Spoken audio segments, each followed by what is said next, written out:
Welcome to Which Test is Best? Evaluating Interim Assessment Solutions. My name is Mary Williams, and I am a Senior Assessment Specialist with the Indiana Department of Education, and I work on formative and interim assessments across the state. I'm really very passionate about using data to help inform decisions and inform action, and to help support schools and students in constantly growing and making improvements and change for the better.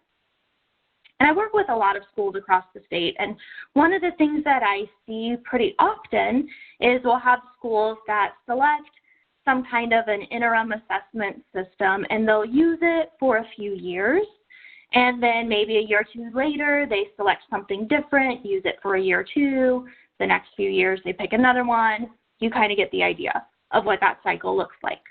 And so when I ask them, why they're changing so often, many times what schools tell me is they don't really know what's going to work best for them until they test it out and they try it. They want to choose something that works really well for their students and teachers and parents and administrators and gives them the data that they need, but it's really hard to find that perfect solution, that one that fits best for you. It's like looking for a needle in a haystack. Have you ever been in a discussion with a group of people trying to figure out what assessment you're going to use for a school year? It can be a really hard discussion, right? Sometimes you don't even know which questions to ask. You're not really quite sure what that discussion even looks like. And I have a video here that kind of reminded me of what some of these discussions will look like. So let's pause and take a moment and navigate to the link on the screen and watch this short video.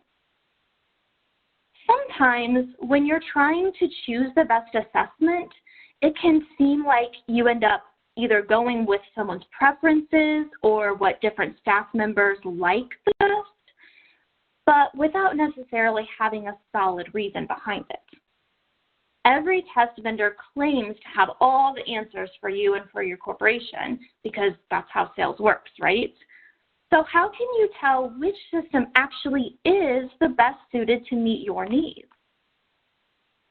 The first step to selecting the best assessment or assessment system for your school is to define your theory of action. A theory of action is your reason for taking action. It includes your educational philosophy and your vision for where you want your school to be or what your end goal is.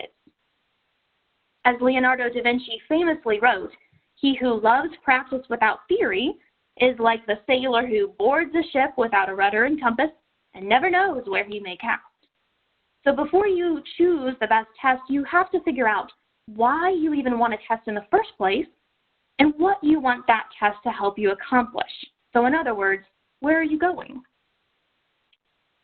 We won't spend a lot of time talking about creating a theory of action because that's a whole other topic in itself. But I wanted to briefly touch on these key concepts because a strong theory of action is so essential to selecting the best test for your situation. These key steps come from research out of the University of Washington's Center for Educational Leadership. You can visit the link on the slide to access additional resources for creating a strong theory of action if you'd like. First, you need to develop the problem or your situation. A lot of times we want to jump straight into that action, right? Let's do something that gets better results. But it's much better to stop and to first fully understand your situation, where you are, what you're trying to accomplish, before jumping straight into that action. Spend some time understanding where your program's strengths and weaknesses are and what it is you want to improve or accomplish over the next 1, 5, even 10 years. In our case, thinking about selecting the best test, we want to think about what kind of information you need in order to inform action to get you where you want to go. Second, identify key strategies that you can use either to mitigate your problem or to improve your situation. You want to shape your situation. What kind of data would help you with your decision making? What kind of data would help you tackle the problem at hand or make other positive change? Always remember to use evidence-based rationale for your decision. Look at the current research, and we'll be doing a lot of that today, to help support those decisions. And then finally, identify needed supports. In this case, you might need to identify supports that staff will need to implement data collection, as an example. Here is one very high-level, general example of what a theory of action might look like.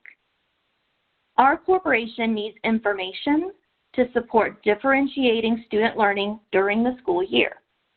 We need data specific to student performance on unit standards every 6 weeks. To collect data, we need to identify an assessment program for use. To analyze and use the data, we need to create and provide professional development for our staff.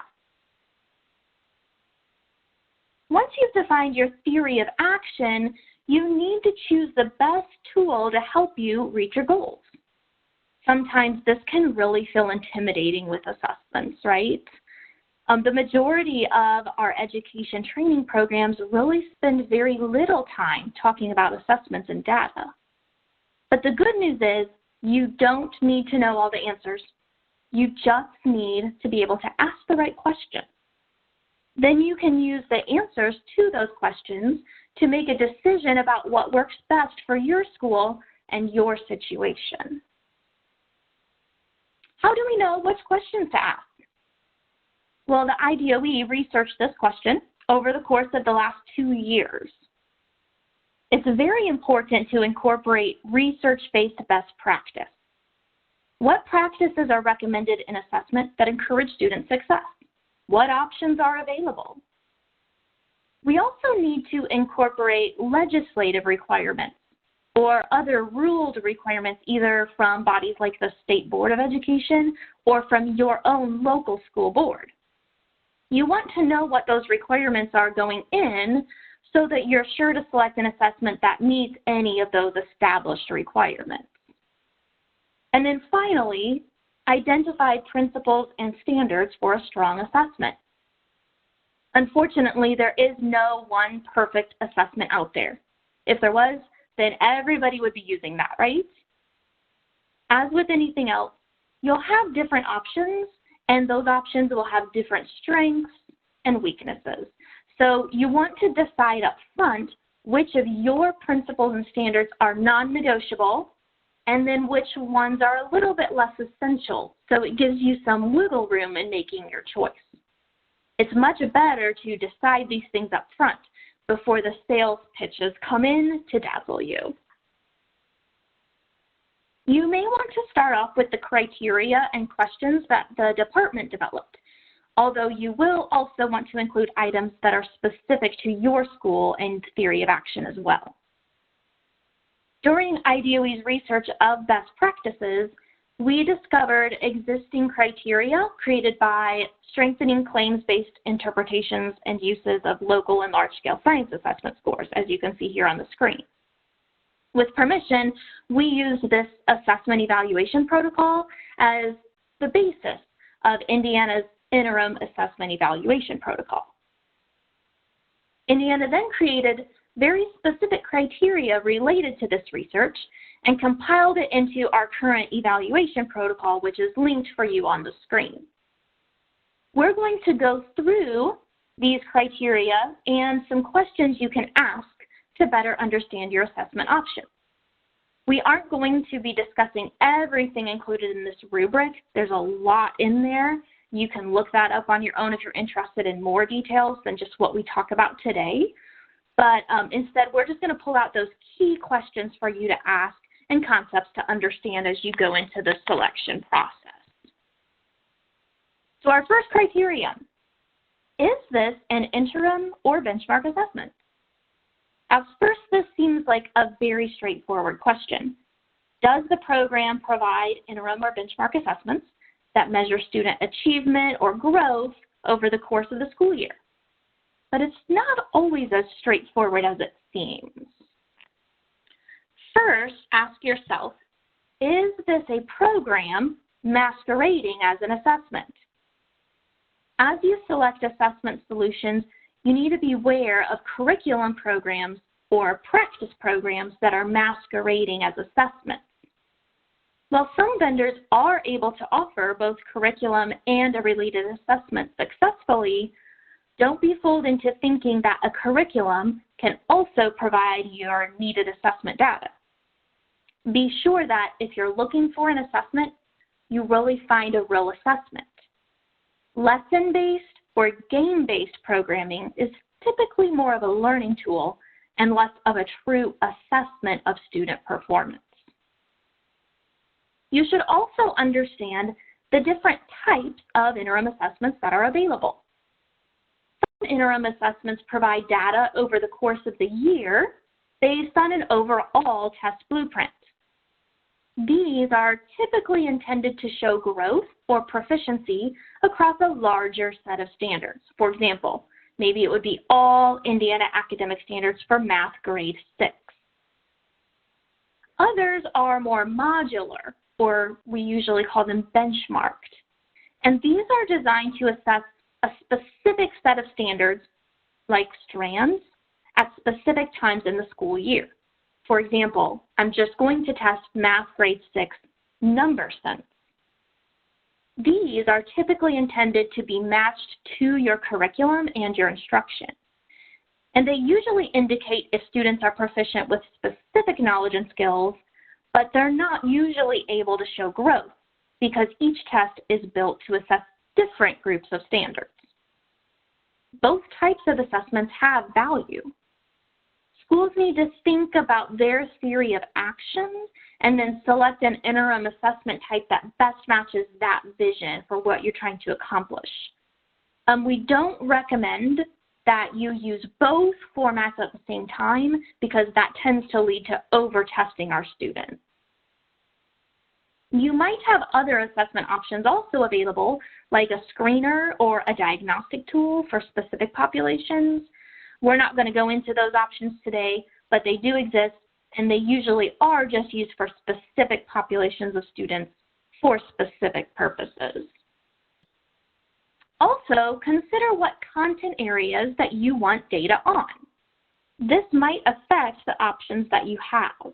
So do you want data on any of the soft sciences? Do you just want math and ELA? Or maybe you want a wider variety? What grade levels will you test?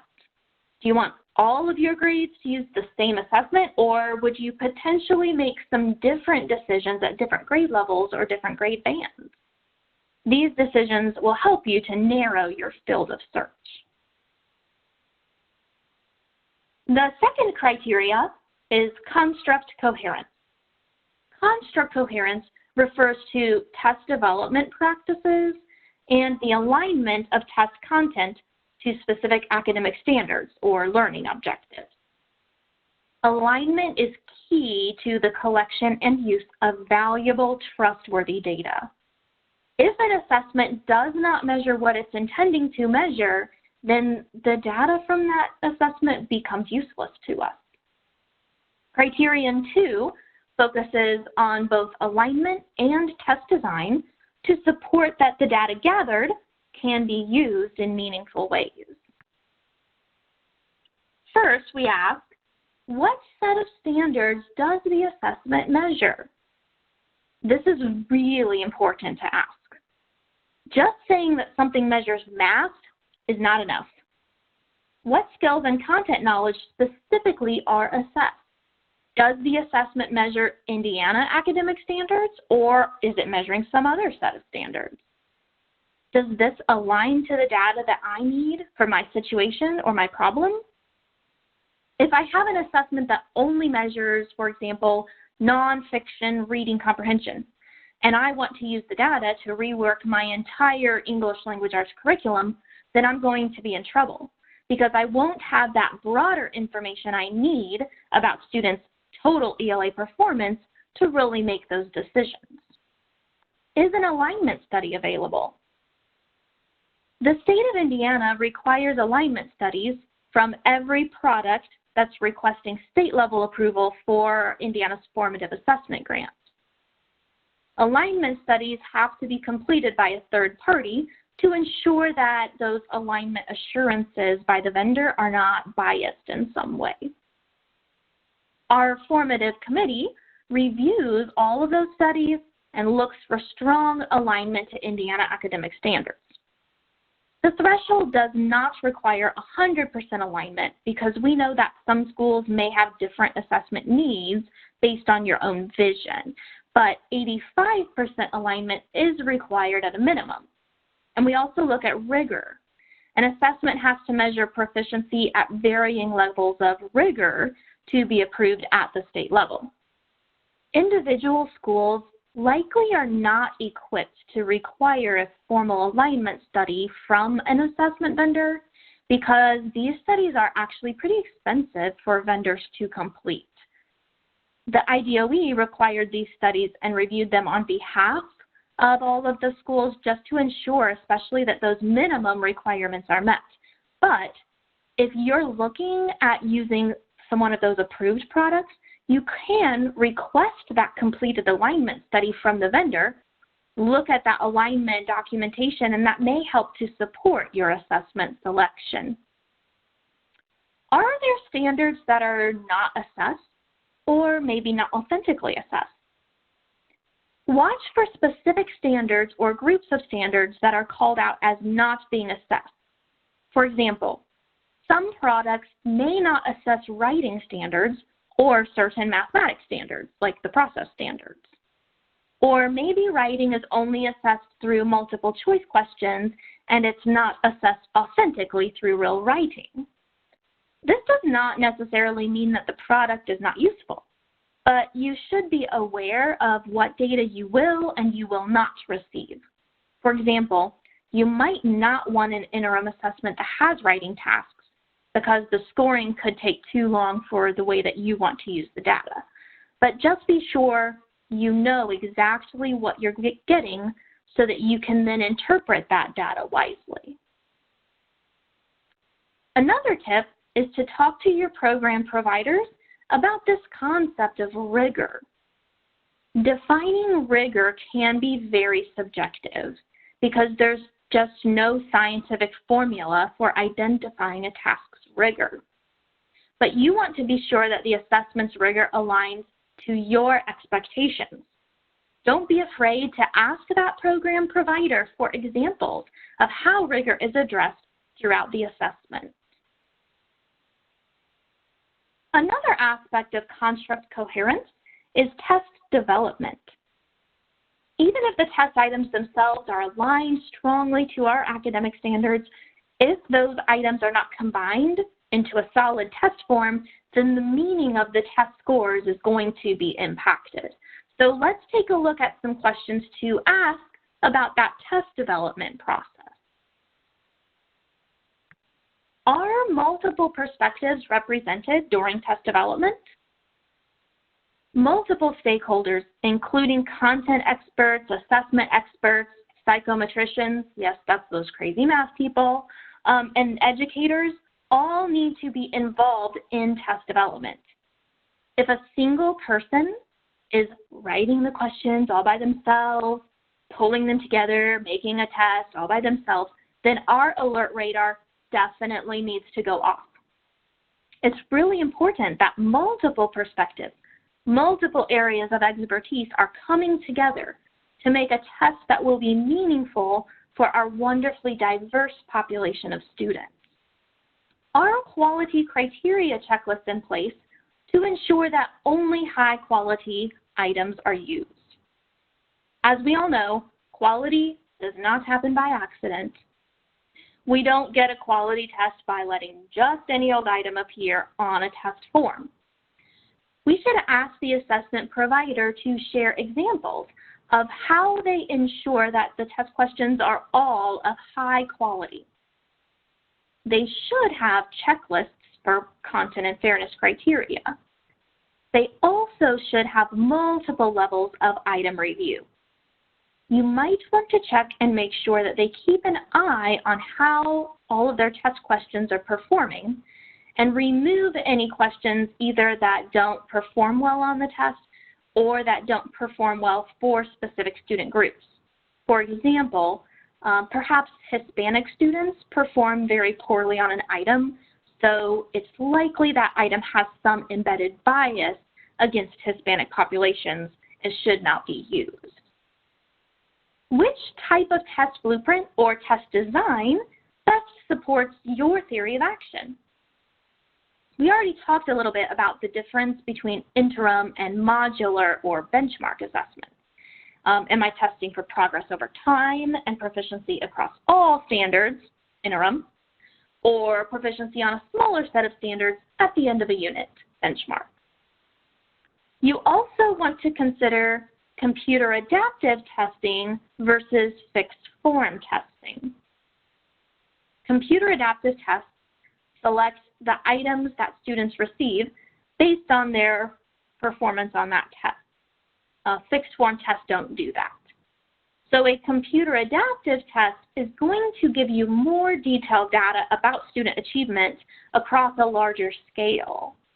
However, you usually can't analyze those tests at an item level like you probably can for a fixed form, because in a computer adaptive form, all the students are taking different questions. It's a good idea to ask an assessment provider for test design information and an explanation of the pros and cons. Most providers can well articulate how their test is designed and what you can and cannot do with the data. And if a provider can't articulate that, they're probably not a good fit for you. The final part of construct coherence is scoring. Scoring encompasses both how individual test items are scored, for example, rubrics that are used for writing or open-ended items, and then also how performance on those individual questions are combined to create an overall test score. Today, we're just going to look at how scores are combined for a total test score. You can look at that full criteria document for some tips about rubrics for open-ended items. There are many different ways to come to a total score on a test. In the classroom, we often use what's referred to as a raw score. This is where we're going to add up all of the correctly answered questions, maybe like 18 out of 20 questions are correct, and then we come to a percent correct. So in our example, 90%, good job. While this method works in the classroom really well, on a higher stakes assessment, we probably want some more information than just a raw score. We want to understand how hard the questions were that the student answered correctly and how that score relates to specific content so that we can take action on that score. This type of information is typically provided in what we refer to as scale scores or other similar research-based models. Test scoring is very specialized. It's an extremely specialized field. And most of us, myself included, will never know or understand fully different scoring models and the math behind them. But the assessment provider should be able to describe to you how the assessment scores are created and how they specifically relate to content. Schools should ask providers to explain their model of scoring and to explain how that model supports the use of data from the assessment. Let's look at the next two questions together. Does the method of scoring connect to content in a way that supports our defined problem or situation? And how are these scores intended to be used?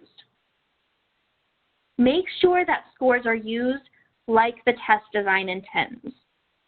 Using scores for purposes other than intended can have severe negative consequences.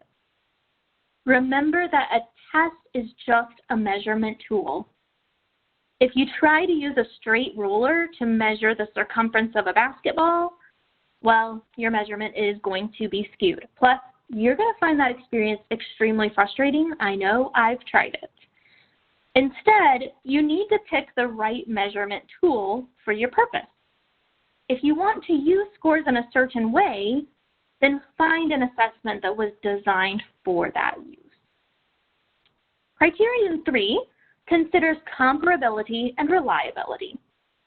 Reliability means that you can compare scores either across forms or across time because test design and test procedures remain consistent. As we look at data, the ability to make comparisons is extremely important. We look at how students are performing compared to their peers in their classroom, in other schools, across your district, across the state, maybe even nationwide sometimes. But how do we know that when we compare one student's scores with another, we're really comparing apples to apples? Assessment programs should ensure the consistency of scores both across different forms and over time. Some ways that you can check on this comparability is by asking questions about the use of test blueprints. Are test blueprints remaining consistent for all of the students taking the test? The test blueprints have to stay the same for all students if we're going to be able to compare their scores. If some students receive different blueprints than others, then we're not going to be able to compare. Also, what about the blueprints across test administrations? For example, from one year to the next year. If they don't remain stable, we can't compare scores. Another key aspect of comparability is standardization. How and when are the assessments administered? Are there directions provided to ensure that different classrooms and students are participating in similar or standardized ways? If you're going to give the test at different times of the year, or if some students have time limits, for example, and other students don't have a time limit, then you really can't compare the results with any meaning. Accommodations use may also affect comparability, and we'll talk about that more in a minute. Depending on a school's specific model of interim assessment, schools might select interim assessment systems that allow you to customize. Customization can be a great benefit for aligning your assessments most closely to your own curriculum maps and your instructional practices. However, comparability of test scores can be affected if an assessment is customized or altered from its original design. If you customize your assessment, then just make sure that you're working with your assessment provider to understand how comparability might be affected and to receive support in increasing the reliability of your test scores when you're implementing those changes to the assessment. This would include any changes to your test blueprints, but also changes to your administration practices. For example, when you're giving the test during the school year. Maybe I used to give it in October and now I'm giving it in December. So be sure you're working closely with your provider to understand how that affects your ability to compare your test scores. Criterion 4 focuses on fairness and accessibility. An assessment must provide a fair and accessible measure for all of our students.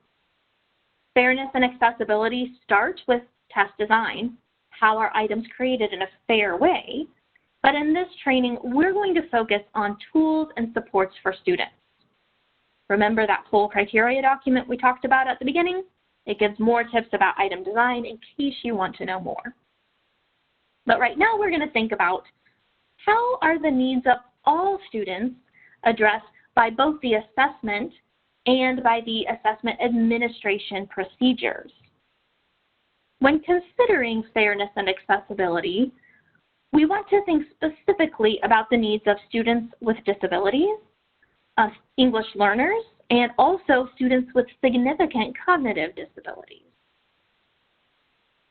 An assessment program should provide supports that are needed for your specific groups of students. Available supports are incredibly varied program by program. These look very different across your different choices. So when you're making this decision, you should ask providers for a list of all of the available accommodations and then determine if those accommodations that are required by your school are provided by this assessment. Schools should also clarify the guidelines for engaging with accommodations. Do you want accommodations applied to most closely mimic your classroom setting, or do you want to most closely mimic a summative assessment setting? The IDOE published additional guidance and support for the use of accommodations in interim assessments on our website. You can use the link on the screen to access a flowchart that can help you make these more specific decisions if you'd like. Also consider, how can we avoid changing the way accommodations are applied as much as possible? We highly discourage changing the way that accommodations are provided on a test form from how they were provided when those items were field tested or piloted. And the reason for that is that changing those accommodations can directly impact how scores can be interpreted and how they can be compared. Here's an example. Let's say that the provider shares that all of the test questions were field tested where reading comprehension items were not allowed to be read aloud by text-to-speech. Then if you decide locally to change that rule and allow them to be read aloud by text-to-speech, then your test scores can't really be accurately compared with the state or national scores if those are also provided, because those questions were used in different ways than were field tested. Criterion 5 thinks about the consequences and uses of test scores. Interim assessments should provide data to differentiate instruction for students and to inform your educational decision-making. We ask the question, how are the test scores intended to be used? Are they useful? Are they timely? Can they be associated with recommendations for action? How are test scores intended to be used? Does this support our problem or our situation? I know I've said this over and over today, but that's because it is so important. If you take away nothing else today, then please take this away. We have to use scores how they were intended to be used based on the test design. So make sure that these uses match up with the problem or the situation that you identified in your theory of action. What data do I need? And then will this tool give me that data I'm looking for? Does the data help me answer the questions I'm asking? It's a really good practice to think about the questions that you want answered before you look at the possible reports. Maybe your question is my instruction effective? Or maybe it's, which students need extra support or remediation? And you probably have a list of several questions you want answered, right? Identify those questions, then see if the data that's provided will give you the answers you're looking for. This helps to save you from being swept away by what I like to call pretty reports. Remember, it's the real data that matters, not how pretty a report looks. Are the results available quickly and easily enough for our intended uses? Reports need to come fast enough that you can put them to good use. This timeline might vary slightly depending on your own theory of action and your own intended uses for that data. Sometimes you're going to want those results back immediately if I'm going to make decisions about remediating students or grouping students for instruction, right? I need those right away. Sometimes waiting a few days, perhaps to score some open-ended items, might be okay. It might even be preferred. Waiting several weeks for interim assessment data is usually not recommended because these assessments are intended to support more immediate action. What will the different stakeholders take away from the data? Scores need to be shared in a way that helps teachers, students, and parents make sense of what they need and helps them to use those scores to inform action. The most helpful data comes with recommended action that's aligned to our content standards based directly on the student's results. Our last criterion to think about comes with a big warning sign, both theoretical and literal, as you can see on the screen, because this is so often misunderstood and even misused. Predictive measures. The foundational idea behind prediction is, can I know ahead of time how my students will likely perform on another higher stakes assessment? And then can I use that knowledge to provide some targeted support? Let's dive into this concept a little deeper. The reason that we might want a predictive measure is not so we just know how students will perform on some future assessment, right? We are not trying to be psychics who just know what's coming. That's not the goal. Imagine a case where we have an assessment that predicts in January that 40% of our students will not pass iLearn this spring. Do we sit back and just kind of feel bad about that? We absolutely would not, right? None of us would do that. We would jump to action and we would start targeting support for those kiddos because we want to change that prediction. Because we have this early warning, we can give better support. So maybe most of those students will get to iLearn and they really will pass it because we've changed our instructional approach in some way. This is the end goal of prediction, action that leads to change. We want to be better than our prediction because we used that data to make a difference.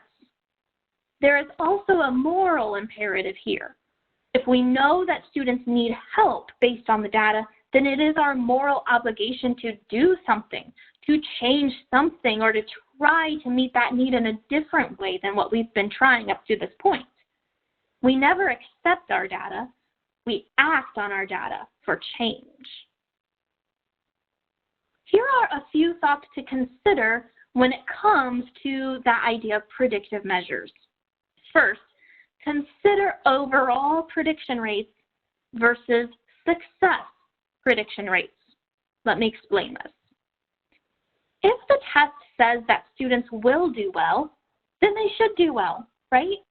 For that subset of students, the prediction needs to be very high. However, on the flip side, if the test predicts lower performance for students, then we need to be stepping in to make a difference.